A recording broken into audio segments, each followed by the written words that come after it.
দর্শক, সবার প্রতি শুভকামনা জানিয়ে শুরু করছি এনটিভি নিমন্ত্রণে। আপনাদের সঙ্গে আছি আমি নুহাত সাওম।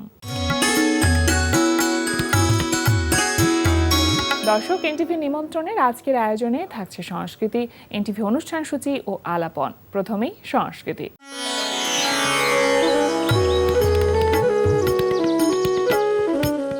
বাংলা একাডেমি প্রাঙ্গণ ও সোহরাওয়ার্দী উদ্যানে অনুষ্ঠিত হচ্ছে বাঙালির প্রাণের মেলা অমর একুশে বইমেলা 2026। বইমেলা ছুটির দিন ব্যতীত প্রতিদিন দুপুর 2টা থেকে রাত 9টা এবং ছুটির দিন বেলা 11টা থেকে রাত 9টা পর্যন্ত খোলা থাকছে। অমর একুশে বইমেলা চলবে 15 মার্চ পর্যন্ত। প্রিয় দর্শক, লেখক, পাঠক ও প্রকাশকের এই মিলন মেলায় আপনিও অংশগ্রহণ করুন। ধানমন্ডির ভূমি আর্ট গ্যালারিতে অনুষ্ঠিত হচ্ছে 20 জন শিল্পীর দলীয় চিত্রকলা প্রদর্শনী ওয়ান স্কয়ার স্টোরিজ। প্রদর্শনী চলবে 14 মার্চ পর্যন্ত। এবার এনটিভি অনুষ্ঠান সূচি। এবার জানিয়ে দিচ্ছে এনটিভির আজ রাতের বিশেষ বিশেষ অনুষ্ঠানগুলির সময়সূচি। সন্ধ্যা 6টা 45 মিনিটে থাকছে টক শো এই সময়।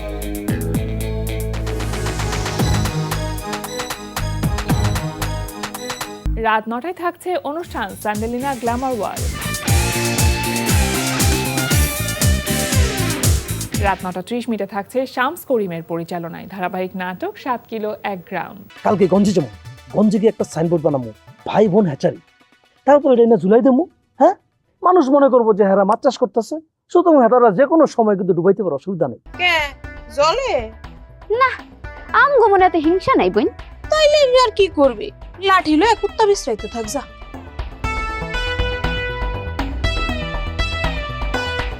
আল্লাহ গো আল্লাহ, ওর এই সেন্ডাও জানি ছিনতাইকারী খাইয়া দে।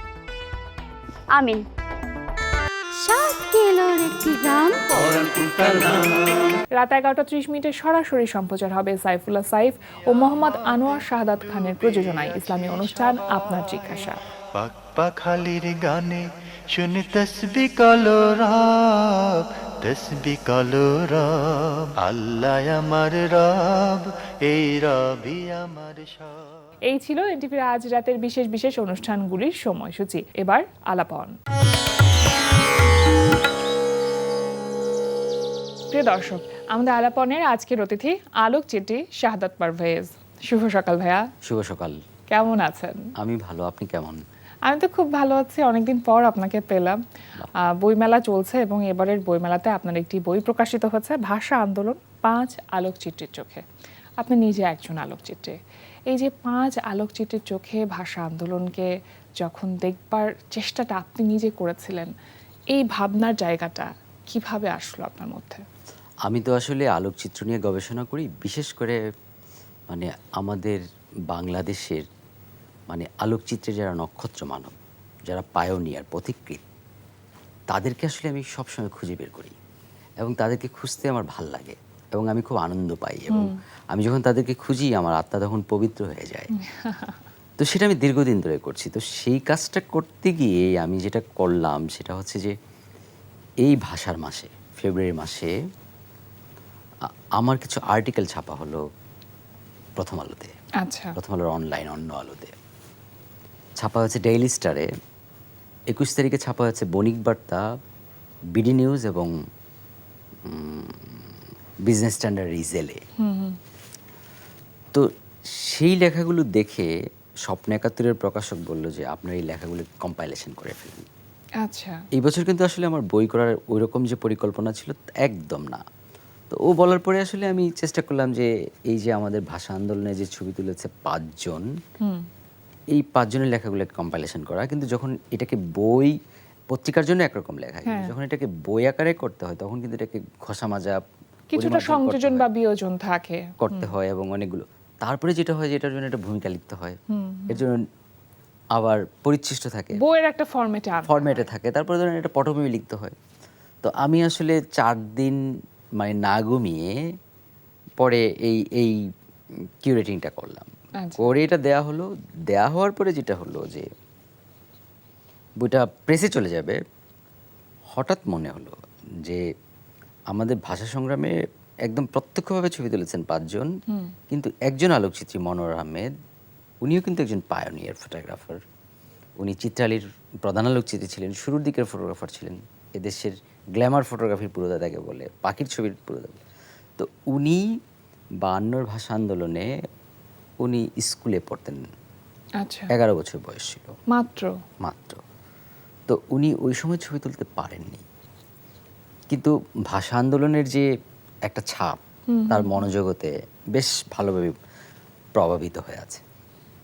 তো উনি যখন বড় হলেন আচ্ছা, তখন পরিণত বয়সে উনি ভাষা সংগ্রামের যত স্মারক, ধরেন প্রচারপত্র, বাংলা বর্ণমালা, দুর্লভ আলোকচিত্র, ভাষা সংগ্রামীদের মুখের কথা, এদের সাক্ষাৎকার নেয়া, মানে যত রকম ডকুমেন্ট পেয়েছেন সেগুলো উনি কালেকশন করেছেন এবং এদের 86-তে একটা এক্সিবিশন করেন, একটা বই করেন, 87-তে একটা এক্সিবিশন করেন মাসব্যাপী। তারপরে ওনার মনে হচ্ছে যে এইটাকে আসলে জনপরিসরে নিতে হলে শুধু ঢাকা এক্সিবিশন দিয়ে হবে না, তারপরে উনি আচ্ছা। পাবলিকেশন করেন। তো ওনাকে খুঁজে বের করে আবার একদিনের মধ্যে লিখে তারপরে দেয়া। এবং অদ্ভুত ব্যাপার কি জানেন, অদ্ভুত ব্যাপার হচ্ছে যে এই বইটা বেরোলো গত শুক্রবার, হ্যাঁ। কিন্তু বইটা প্রেসে কিন্তু গেছে হচ্ছে বৃহস্পতিবার, এবং শুক্রবার যে বইটা আসবে এটা আসলে আমার কাছে ছিল অবিশ্বাস্য। হ্যাঁ, মাত্র একদিনের মধ্যে। একদিন মানে হয় কি যে প্রিপারেশনটা থাকলে আসলে প্রেসকে আগেই বলা ছিল হ্যাঁ, এই হ্যাঁ। ব্যাপার। যেহেতু 5 আলোকচিত্রীর কথা আমরা বারবার বলছি যে ভাষা আন্দোলনে যেই আলোকচিত্রীরা সক্রিয় ভূমিকা পালন করেছে তাদের নামগুলো একবার জেনে নিতে চাই আপনার কাছ থেকে। ভাষা আন্দোলনের ছবি তুলেছেন 5 জন আলোকচিত্রী। 48-এর ভাষা আন্দোলন, হ্যাঁ। যেটা 48-এর 11 মার্চ ঢাকায় প্রথম ধর্মঘট হয়, সে সময় ছবি তুলেছেন শেখ মোহাম্মদ ইয়াকুব আর মোহাম্মদ তকিউল্লাহ। আচ্ছা, তকিউল্লাহ মানে হচ্ছে ডক্টর মোহাম্মদ শহীদুল্লাহর পুত্র। আপনারা জানেন যে ডক্টর মোহাম্মদ শহীদুল্লাহ ভাষা আন্দোলনে একদম শুরুর দিকে সক্রিয় ভূমিকা পালন করেছেন। এই দুইজন, এই 48-এর ভাষা আন্দোলনে সবাই জানেন যে তকিউল্লাহ ছবি তুলেছেন। শেখ মোহাম্মদ ইয়াকুবের নাম কেউ কোনোদিন জানেই না, মানে জানার চেষ্টাও করেছে বলে আমার মনে হয়নি, কারণ ভাষা আন্দোলন নিয়ে যত বই বেরিয়েছে এই দেশ থেকে কিংবা বাইরে থেকে, কোথাও তার নাম লিপিবদ্ধ নেই। আচ্ছা, 52 ভাষা আন্দোলনে ছবি তুলেছেন আমরা জানি যে অধ্যাপক ডক্টর রফিকুল ইসলাম, আরেকজন বিখ্যাত আলোকচিত্র শিল্পী আমানুল হক, কিন্তু আরেকজন আলোকচিত্রী ছবি তুলেছেন তার নাম মিজানুর রহমান। আচ্ছা, উনি সাপ্তাহিক ইত্তেফাকের আলোকচিত্রী ছিলেন 52 সালে। তখনও কিন্তু ইত্তেফাক সাপ্তাহিক, সাপ্তাহিক ইত্তেফাক দৈনিক হয় 53 সালের ডিসেম্বর মাসে। তো উনি তখন ঢাকা বিশ্ববিদ্যালয়ে পড়েন ল ডিপার্টমেন্টে। তো ওনার ছবি ব্যবহার করা হয়। আমি এই পর্যন্ত ভাষা আন্দোলন নিয়ে যারা গবেষণা করেছেন তার ছবির কথা বর্ণনা করা হয়, কিন্তু ছবিটা কে তুলেছেন সেই জায়গাটা নাই, এবং নামটা আসে না। কেউ চেষ্টাই করেন। এখন ধরেন আমাদের 52 ভাষা আন্দোলনের 21 ফেব্রুয়ারি যে অপরাহ্নে জি। যে গুলির ঘটনাটা ঘটলো, রফিক প্রথম শহীদ হলেন, তার মাথার খুলি উড়ে গেল, এবং তার লাশটা কিন্তু প্রথমে ইমার্জেন্সিতে নিয়ে যায়, তারপরেই লাশটা গুম করার জন্য নিয়ে যাওয়া হলো অ্যানাটমি হলের পেছনে। কেন নিয়ে যাওয়া হলো সেটা হচ্ছে যে আমাদের এই যে ছাত্র হত্যার যে ঘটনাটা ঘটেছে সে সময় কিন্তু ধরেন নুরুল আমিন সরকার কিন্তু এটাকে একদম অস্বীকারের চেষ্টা করেছে, জি। এবং তারা বলার চেষ্টা করেছে যে এটা আমরা ইচ্ছা করে করিনি, এটা আমরা আসলে প্রতিরক্ষার জন্য এই গুলিটা চালানো হয়েছে। কিন্তু এই রফিকুদ্দিনের মাথায় যে সরাসরি গুলির আঘাত, সেটা প্রমাণ করে কিন্তু এই আমানুল হকের এবং মিজানুর রহমানের ছবি। এবং দেখেন যে এই যে পাকিস্তানি স্বৈরশাসকদের যে অস্বীকারের যে বয়ান তারা তৈরি করেছিল, সেই বয়ানকে কিন্তু একদম চূর্ণ বিচূর্ণ করে দেয় কিন্তু এই মানে আমানুল হক এবং মানে ইয়ের ছবি। আচ্ছা, মিজানুর আমার রহমানের ছবি। একটি বিষয় জানতে ইচ্ছা করছিল যে এই যে দুর্লভ ছবিগুলো, এগুলো তো সহজে পাওয়া যায় না, যদিও আপনি গবেষণা করেন আসলে মূলত ইতিহাসকে নিয়ে বা আলোকচিত্রীদেরকে নিয়ে। এই এই জিনিসগুলো আসলে কিভাবে সংগ্রহ করলেন আপনি? দুনিয়ায় কোনো কিছুই আসলে সহজে পাওয়া যায় না। একজন গবেষক আসলে কি করে জানেন, সে তার আত্মাকে খনন করে। হ্যাঁ, খনন করে করে তার যে সে যা চায় সে কিন্তু মানে অস্থির হয়ে থাকে যে কোথায় গেলে পাওয়া যাবে। আসলে ওই যে আমি যেটা বলি যে আমি যখন গবেষণা শুরু করি তখন আমার সামনে কোনো পথ ছিল না, এখনো পথ নাই, আমি পথে নেমেই পথের সন্ধান পাই। আমি আসলে একটা জিনিসকে খুঁজতে গেলে আরেকটা জিনিসের সন্ধান পাই, এইভাবে মানে সেতুটা তৈরি হয়। আমি আসলে কি কাজটা করি জানেন, আমি আসলে করি ধরেন পথটা হয়তো ছিল, পথের সামনে হয়তো সেতুটা ছিল না, আমি সাঁকোটা বানাই। জি। যেখানে সাঁকোটা বানানো যায় না সেখানে হয়তো আমি একটা নৌকা, বা যেখানে হয়তো একটা রাস্তা ছিল, রাস্তায় অনেক দিন ধরে কেউ পথ চলে না, আমি কি করি হেঁটে হেঁটে রাস্তাটাকে আবার বানাই। আবার ধরেন যেখানে একেবারেই রাস্তা নাই সেখানে হয়তো আমি হাঁটি, হ্যাঁ। আমি হাঁটতে হাঁটতে আমার পায়ে হয়তো কাটা বিঁধে এরপর রাস্তাটা তৈরি হয়। মানে পথ কিন্তু এইভাবেই তৈরি হয়। তো যেটা বলছেন আপনি, জিজ্ঞেস করছেন যে এগুলো আসলে আমি কোথায় পাই, আসলে যেটা হয় যে, যেমন আমি কোনোভাবেই শেখ মোহাম্মদ ইয়াকুবকে মিলাতে পারছি না। দেখেন, শেখ মোহাম্মদ ইয়াকুব কিন্তু খুবই গুরুত্বপূর্ণ ফটোগ্রাফার। আমাদের দেশভাগ, মানে 47-এর দেশভাগের পরে আমাদের দেশে যে তথ্য মন্ত্রণালয়ের পিআইডি হলো, এই পিআইডির ফার্স্ট ফটোগ্রাফার হচ্ছে, মানে একদম প্রতিষ্ঠিত ফটোগ্রাফার হচ্ছে শেখ মোহাম্মদ ইয়াকুব। আমি ডক্টর শহীদুল আলমকে বলছিলাম যে আমি কোনোভাবেই মানে শেখ মোহাম্মদ ইয়াকুবকে খুঁজে বের করতে পারছি না। আচ্ছা। হ্যাঁ, তাকে নিয়ে কোনো লেখা পাওয়া যাচ্ছে না। তা আমাকে শহীদুল বলল যে তাকে নিয়ে তো কোনো একটা সাক্ষাৎকার কোনো কাগজে ছাপা হয়েছে, তুমি খুঁজলে হ্যাঁ, পাবা। হ্যাঁ। তো আমি কি করলাম জানেন, আমি বাংলা একাডেমিতে গিয়ে প্রতিদিন যাই এবং আমি তাকে খুঁজে বের করার চেষ্টা করি। আচ্ছা, মানে পুরনো পত্রিকা থেকে। পুরনো পত্রিকা। তো আমি একদিন পত্রিকায় ঘাটছি বাংলা একাডেমিতে, আমি হঠাৎ করে আমি দৈনিক বাংলার পৃষ্ঠায় আমি দেখি যে শেখ মোহাম্মদ ইয়াকুবের তোলা 3টা ছবি 74 সালের 6 জুনে ছাপা হয়েছে। 6 জুন তো আমাদের জন্য খুব গুরুত্বপূর্ণ, 66 মুভমেন্টের। তো সেই সময়টাকে কিন্তু প্রতি বছরই স্মরণ করে। তো সেখানে আমি 48-এর ভাষা আন্দোলনে শেখ মোহাম্মদ ইয়াকুবের আমি ছবি পেয়ে যাব, আমি না এটা মানে প্রত্যাশার বাইরে ছিল। প্রত্যাশার বাইরে, আমার চোখ ভিজে গেল। এবং দেখেন যে তার নাম যে শেখ মোহাম্মদ ইয়াকুব, এটাও মানুষ জানতো না। কেউ বলে তার নাম ইয়াকুব মিয়া, কেউ বলে মোহাম্মদ ইয়াকুব, কেউ বলে ইয়াকুব আলী, কেউ বলে ইয়াকুব আহমেদ, কিন্তু ওনার নাম যে শেখ মোহাম্মদ ইয়াকুব এটা কোনো দিন কেউ স্পষ্ট করে বলে নাই। এবং তখন আমি দেখলাম যে ওনার এখানে যে এই যে বাইতুল্লাহ আহত, এই বাইতুল্লাহর ছবি তো আমরা কেউ দেখি নাই। মানে দেখি নাই এই কথা সত্যি না, মানে যেই সময় দেখেছি সেই ধরেন 74-এ ছাপা হয়েছে দৈনিক বাংলায়, তার মানে তো দৈনিক বাংলা তো তখন খুবই গুরুত্বপূর্ণ কাগজ। হ্যাঁ। তো আসলে হয় কি, তারপরে ধরেন যে এরপরে 75-এ শেখ মোহাম্মদ ইয়াকুবের 1 পৃষ্ঠা দৈনিক পূর্বদেশে 48-এর ভাষা আন্দোলন নিয়ে ইতিহাস কথা কয়, আচ্ছা। সেটা ছাপা হয়েছে 1 পৃষ্ঠা জুড়ে। সেখানে 11টা ছবি আছে এবং 11টা ছবির মধ্যে 9টা ছবি হচ্ছে শেখ মোহাম্মদ ইয়াকুবের তোলা, এবং সেখানে তার নিজের ছবি ছাপা হয়েছে। এবং সে যে এই কাজটা সংরক্ষণ করেছেন সেগুলো স্পষ্ট করে বলা আছে। আচ্ছা। কিন্তু কেন তার নাম নাই আমি এটা একদম বুঝতে পারলাম না। তারপরে আমি যেটা করলাম, এইটা যখন পেলাম সেটা তো 22 সালের কথা, 23 সালে কিন্তু আমি তাকে নিয়ে দেশ রূপান্তরের একটা আর্টিকেল করি, আচ্ছা। মানে প্রজন্মের অদেখা দলিল।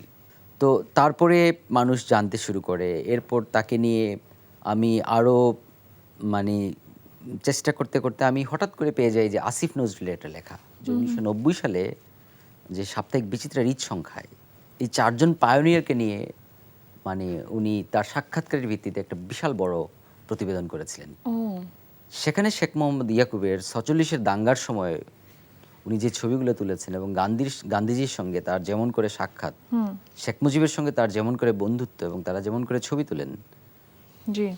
সেই বর্ণনাগুলো পাওয়া যায়।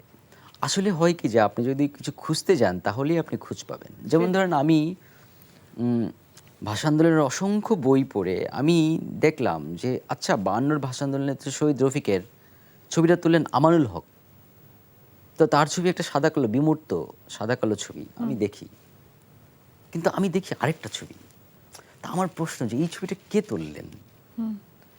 আমানুল হক তো কোনোদিন বলেন নাই যে এই ছবিটা তার জীবদ্দশা কোনো সাক্ষাৎকারে বলেন, উনি লিখেনও নাই। তাহলে প্রশ্ন জাগে যে এই ছবিটা কার? তো আমরা ভাষা আন্দোলন নিয়ে যারা গবেষণা করেছে সবাই বলছে যে এইরকম একটা ছবি আছে, এইরকম একটা ছবি ইত্তেফাকে ছাপা হয়েছে, ছবিটা কার আমরা জানি না।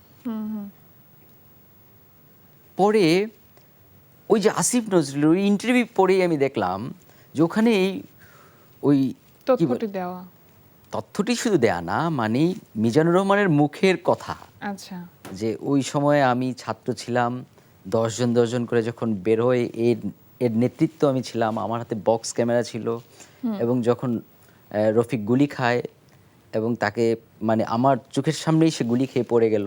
একটি বিষয় কিন্তু এখানে স্পষ্ট ভাইয়া যে এখন তো আসলে মোবাইল ফোনের যুগ, এখন চাইলেই ছবি তোলাটা খুব সহজ, একদম। কিন্তু সেই ভাষা আন্দোলনের সময় কিন্তু ছবি তোলা এতটা সহজ ছিল না। খুব তখন মিডিয়াম কারোর ফরম্যাট কাছে ক্যামেরায়, মানে টুইন লেন্স হ্যাঁ। রিফ্লেক্স ক্যামেরায়, মানে একটা ক্যামেরা থাকা কি মানে সহজ ব্যাপার ধরনের না। ক্যামেরা ব্যবহার করে তারা ছবি তুলেছিলেন? ওই ক্যামেরাগুলো ছিল, ধরেন আমানুল হক ছবি তুলেছিলেন জাইস আইকন ক্যামেরায়। উনি একটা ছোট্ট ক্যামেরা, অনেকে মনে করে এটা বক্স ক্যামেরা তুলেছেন, কিন্তু আমানুল হক আসলে সেদিন তো জানতেন যে ঘটনাটা ঘটবে, কারণ আমানুল হক কিন্তু ঢাকা মেডিকেল কলেজের মানে উনি ফটো আর্টিস্ট ছিলেন। সে সময় কিন্তু আলোকচিত্রীদেরকে শিল্পী বলা হতো। তো উনি যেটা করলেন, উনি একটা হাওয়াই শার্ট পরেছিলেন এবং তার ভেতরে উনি ক্যামেরাটা লুকায় রাখছিলেন। আচ্ছা, ঠিক আছে, উনি এই ছবিটা তুললেন এবং উনি যখন এই যে অন্ধকার ঘরে যেখানে লুকিয়ে রাখা হয়েছিল তার লাশটা, সেখানে গিয়ে কিন্তু উনি একদম অন্ধকার ঘরে নিঃশ্বাস বন্ধ করে জাইস আইকন একদম সীমিত শক্তির ক্যামেরা এই ছবিটা তুললেন। হ্যাঁ, ইয়ে তুললেন, রফিকুল ইসলাম তুললেন বয়গাল্যান্ডার ক্যামেরায়। ঠিক আছে, তকিউল্লাহ এবং শেখ মোহাম্মদ ইয়াকুব তুললেন আপনার বক্স ক্যামেরায়। আচ্ছা, তারপরে মিজানুর রহমান তুললেন বক্স ক্যামেরায়। তো এখন ব্যাপারটা হয়েছে যে ওনারা যে ছবি তুলেছেন, সময়টা কিন্তু 1952, বাঙালির জন্য কঠিন সময়, একটা নিপীড়নের একটা সময়। সে সময় ছবি তোলা কিন্তু তাদের জন্য খুব জীবনের ঝুঁকি। অবশ্যই। দেখেন যে তারা জীবনের ঝুঁকি নিয়ে ছবি তুলেছে। এবং এই যে এতগুলো বছর মানে পুরনো যে ছবিগুলো, সেগুলো আসলে নষ্ট হয়ে যাবার আশঙ্কাটাও তো অনেক বেশি একদম, থাকে। মানে আপনার ধরেন তকিউল্লাহ যে ছবিগুলো তুলেছেন, সেগুলো কিন্তু আপনার দ্রুত ডেভেলপ করার কারণে, ফিক্স না করার কারণে সেগুলো স্থায়িত্ব রূপ পায় নাই। উনি যেগুলো প্রিন্ট করে রেখেছেন, পরবর্তী সময়ে কিন্তু এই প্রিন্টের প্রতিলিপিই কিন্তু আমরা আচ্ছা। পেয়েছি। আমানুল হকের যেটা হয়েছে যে আমানুল হক, আপনারা জানেন যে এই রফিকুদ্দিনের এই ছবি তোলার কারণে উনি সরকারের বিরাগভাজন হন, উনি ওনার ঢাকা মেডিকেলের চাকরিহারা হন, শেষ পর্যন্ত উনি এই গোয়েন্দাদের নজরদারি থেকে বাঁচতে উনি কলকাতায় চলে যান, আচ্ছা, এবং উনি কিন্তু 65-তে আসেন। আসলে ইতিহাস তো মানে অনেক কিছুর ভেতর দিয়ে যায়, এবং আপনি এত কাছ থেকে দেখেছেন। আমার কাছে মনে হয় আপনি ইতিহাসকে একেবারে অনুবীক্ষণ যন্ত্র দিয়ে দেখতে পছন্দ ইতিহাসকে করেন। আসলে সেভাবেই পাঠ এতটা করতে কাছ হয়। থেকে, এবং ছোট ছোট ছোট ছোট গল্প আকার আপনি যেভাবে বলছিলেন, আমার ইচ্ছেও করছিল না আপনাকে থামাবার জন্য, কিন্তু একেবারে শেষের দিকে চলে এসেছে। আমার কাছে মনে হয় আলোচনা আর একটু সুদীর্ঘ হলে ভালো হতো। ভাষা আন্দোলন 5 আলোকচিত্রীর চোখে নিশ্চয় বেশ ভালোভাবে পাঠক গ্রহণ করছেন, বিশেষ করে যারা ইতিহাস পড়তে পছন্দ করে। যারা ইতিহাস পড়তে চায় তারা আশা করি যে এই বইটার দিকে যদি চোখ বুলায়, তাহলে ইতিহাসের একটা নতুন দিগন্তের উন্মোচন হবে এবং আমাদের ভাষা আন্দোলনের যে ল্যান্ডস্কেপ, আমি মনে করি যে এই যে স্বপ্ন 71 থেকে যে বইটা বের হলো, আমাদের যে জমিনটা সেটার পরিধিটা আর একটু বিস্তৃত হলো। অবশ্যই, এবং জানার ক্ষেত্র বা বিস্তৃতিটাও আমাদের চোখের সামনে বেশ পরিসরটা বেড়ে গেল। অনেক ধন্যবাদ ভাইয়া আপনাকে আপনাকেও। আজকে আমাদের এই আয়োজনে এসে সময় দেওয়ার জন্য। আপনাকে অনেক ধন্যবাদ। প্রিয় দর্শক, আমরা চলে এসেছি অনুষ্ঠানের শেষ প্রান্তে। অনুষ্ঠান সম্পর্কে আপনার মতামত জানাতে মেইল করুন NTV নিমন্ত্রণে @ntvbd.com। বিশ্বের যে কোনো প্রান্ত থেকে যে কোনো সময় NTV নিমন্ত্রণে দেখতে ভিজিট করুন আমাদের পূর্ণাঙ্গ ওয়েব পোর্টাল www.ntvbd.com। এছাড়া NTV সব জনপ্রিয় অনুষ্ঠান ও খবরের আপডেট পেতে ভিজিট করুন আমাদের ইউটিউব চ্যানেল ও ভেরিফাইড ফেসবুক পেজে। সবার মঙ্গল কামনায় আজকের মতো এখানে শেষ করছি। সবাই ভালো থাকুন, সুস্থ থাকুন, সুন্দর হোক আপনার প্রতিদিন।